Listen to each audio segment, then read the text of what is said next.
नमस्कार दोस्तों, स्वागत है आपका फिर से एक बार हमारे चैनल वर्ल्ड ऑफ हैप्पीनेस में।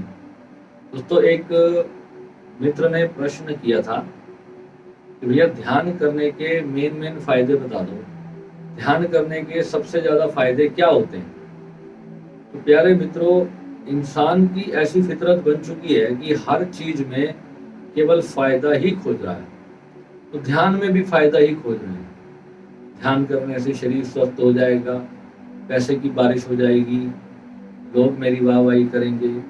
हर चीज में फायदा, हर चीज में फायदा और नुकसान तोलने के बाद ही इंसान अपनी प्रक्रिया शुरू करने की सोचता है। परंतु दोस्तों, ध्यान के बारे में जो लोग ये सोचते हैं, लाखों वीडियो भरे पड़े होंगे यूट्यूब पे जो कहते होंगे कि ध्यान के ये फायदे हैं, ध्यान से ये होगा, ध्यान से वो होगा। मैं आपको फिर बताता हूँ और आज भी बताऊंगा। आज ध्यान के प्रॉपर फायदों के बारे में चर्चा करेंगे। पहली बात तो यह है कि ध्यान लगता कब है? जब इंसान को फायदे की इच्छा नहीं होती। जब तक फायदे और नुकसान के बीच में इंसान डोल रहा है, तब तक उसका ध्यान सधेगा ही नहीं।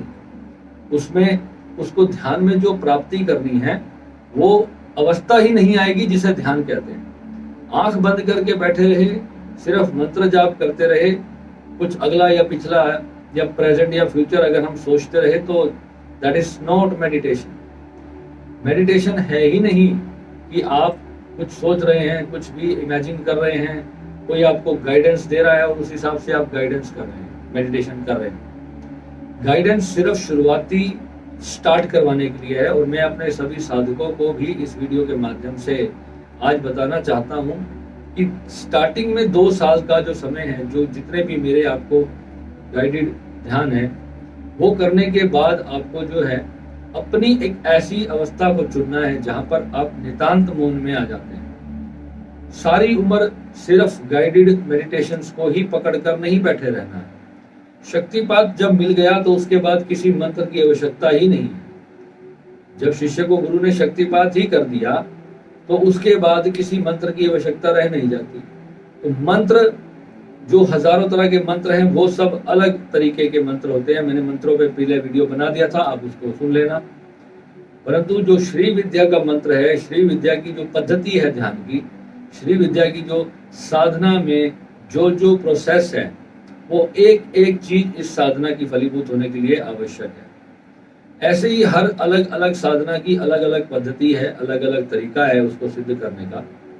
परंतु जब किसी की श्री विद्या सिद्ध होती है, श्री विद्या सिद्ध होने के बाद तब जातक को ये समझना होता है कि अब मुझे क्या करना है। अगर अगली सीढ़ी ही नहीं पता, श्री विद्या मेरी सिद्ध होने के 10 साल तक मुझे पता ही नहीं चला था कि मेरी श्री विद्या सिद्ध हो गई, क्योंकि मैं अपने गुरु से डिस्कनेक्टेड रहता था। मैं अपने गुरु का भी गुरु बनने की कोशिश करता था शुरू से ही। और ये गलती सभी करते हैं।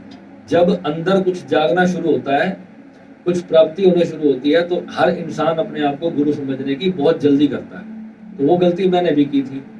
तो धीरे धीरे जब स्टेप बाय स्टेप आप गुरु से कनेक्टेड होते हो तो गुरु आपको बताता है कि अब आपको क्या करना है। तो मेरा तो दुर्भाग्य ऐसा था कि मेरे गुरु ने तो शिविर लेने ही बंद कर दिए थे। ना वो फोन पे बात करते थे, ना कुछ भी समझ नहीं आता था कि अब मुझे आगे क्या करना है। एक भी चीज नहीं पता थी। निरंतर 10 साल तक साधना करता रहा, कुछ समझ नहीं आया आगे क्या करना है। और आप तो अभी साल, 2 साल, 3 साल में ही इतने प्रश्न पूछने लगते हो। किसी को 6 महीने भी नहीं हुए, अभी किसी को 10 दिन भी नहीं हुए। गुरुजी कितने दिन और करना पड़ेगा, कब फायदे आने शुरू होंगे, मेरा ये कार्य कब बनेगा? भाई, अगर फायदों के लिए साधना में आए हो तो आज ही साधना करनी छोड़ दो। साधना तो बर्बादी लेकर आती है। साधना तो आपको संसार से विमुख करने का कार्य करती है। अपने परिवार, समाज, दीन दुनिया सभी से विमुख करके आपको अंतर्मुखी करती है। और अंतर्मुखी होने के बाद आपको पहली बार पता चलता है कि आप शरीर हो ही नहीं। और जब आप शुद्ध चेतना का आपको अपनी बोध होता है तो वहां पर फिर आपकी इच्छाएं समाप्त होती हैं। आपके मन की जो लालसाएं हैं, तृष्णाएं हैं, वासनाएं हैं, वो सब समाप्त होने लगती हैं। मैं ये नहीं कह रहा कि ध्यान करने वाला किसी भी प्रकार के भोग को भोग नहीं सकता, परंतु उसकी भोग के प्रति जो एक हत्यारे जैसी भावना होती है, एक लालच होता है, जैसे कुत्ते को हड्डी देख करके लालच आता है, इसी प्रकार से इंसान भी वासनाओं के प्रति एक कुत्ते के समान बन जाता है। कुत्तापन जो इंसान के अंदर होता है उसको समाप्त करने के लिए ध्यान की आवश्यकता है। सभी इंसान कुत्ते से मैं कहूँगा कम नहीं है, क्योंकि इंसान के अंदर जब तक कुत्ते जैसी लालसाएं हैं, कुत्ते जैसी वासनाएं हैं, कुत्ते जैसी ग्रीड है, तब तक वो कुत्ते के समान ही है, वो इंसान बना ही नहीं। और इंसान जब बनेगा, जब उसका ध्यान सधेगा, जब उसके भीतर एक नितांत शांति पैदा होगी, एक अलग आनंद पैदा होगा, जिसको असली फायदा मैं कहता हूँ। और उस फायदे तक पहुंचने के लिए सबसे पहले तो फायदों की इच्छा त्यागो।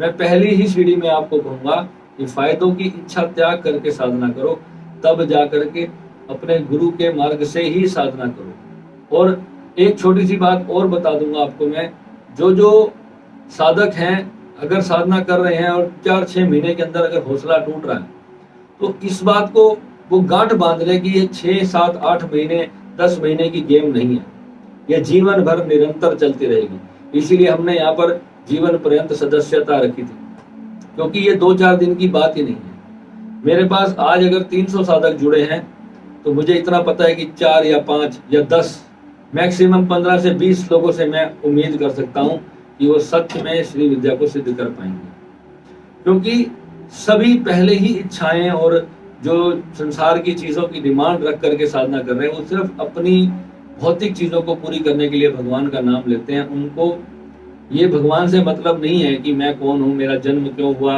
मैं मर के कहाँ जाऊंगा, ये प्रश्न ही नहीं है किसी का। सभी को प्रश्न क्या है, मेरी शादी कब होगी, मेरी नौकरी कब लगेगी, मेरा करियर कब सेट होगा, मेरी प्रॉपर्टी कब बनेगी, मेरे पास पैसा कब आएगा। सभी को केवल इतनी ही इच्छा है। तो उन इच्छाओं पूरी करने के लिए भी साधना करनी पड़ती है मेरे भाई। साधना करने के बिना नहीं प्राप्त होगा। कड़ी मेहनत करना, दिमाग को चलाना, पॉजिटिव सोचना, जो आम लोग जो कभी साधना नहीं करते पर वो भी एक साइलेंट साधना करते रहते हैं, जो दिन रात एक लक्ष्य के बारे में सोचते रहते हैं, वो भी क्या है, उसको साधना ही बोलते हैं। उसको साधना ही कहा जाएगा जब आप पहले आपके पास लक्ष्य ही नहीं है कि आपको करना क्या है, आपको पता ही नहीं है। पर कोई लोग सोचते हैं कि भैया मैंने लॉटरी का नंबर खरीदा है, श्री विद्या से मेरी लॉटरी क्यों नहीं लगती। या किसी ने कोई एग्जाम दिया, एग्जाम में फेल हो गया, अरे गुरुजी मैंने तो 4 दिन हो गए मैं रोज श्री विद्या का जाप कर रही थी, मेरा तो एग्जाम में रिजल्ट फेल हो गया मेरा। तो क्या इतनी जल्दी 4-5 दिन 10 दिन आपने साधना की तो उससे आपको लाभ मिल जाएगा? और एग्जाम में लाभ मिल जाएगा। साधना का लाभ आप एग्जाम में लेके चलते हो। आपको समझना चाहिए कि एग्जाम पास होगा आपकी मेहनत से। और भारत एक ऐसा देश है जहां पर रिश्वतखोरी बहुत ज्यादा चलती है। आपने कोई एग्जाम दिया, वहां पर पहले ही सब नौकरियां बिक चुकी हैं। आप मेहनत ही ऐसी जगह पे करते हो जहां से आपको कुछ उम्मीद नहीं, आप रेत से तेल निकालने की कोशिश करते हो, और जब नहीं मिलता तो फिर अपने मन को दुखी करते हो। अपने मन को दुखी करने से दोस्तों कुछ भी प्राप्त नहीं होता। हिम्मते मर्दा मददे खुदा, जो हार नहीं मानता केवल वही पहुंचता है। अगर वैज्ञानिकों ने हार मान ली होती तो आप इस मोबाइल के माध्यम से मेरा वीडियो नहीं देख रहे होते। आज आप घर पे बैठे बैठे पूरी दुनिया की जो 2 मिनट में खोज निकाल लेते हो मोबाइल में देख करके, आप सोचो इसको बनाने के लिए कितने युगों की प्रयास होगा, कितने सालों का इस पे अथक मेहनत लगी हुई है, तब जाकर के कितनी बार वो प्रयास कर करके विफल हुए। जिसने बल्ब बनाया था 99 बार उसका बल्ब नहीं जला था, 100वीं बार उसका बल्ब जला। तो आप सोचो कि कितनी मेहनत करने के बाद किसी चीज का परिणाम मिलता है। और साधना भी ऐसे ही है, पर साधना का परिणाम बिल्कुल आता है।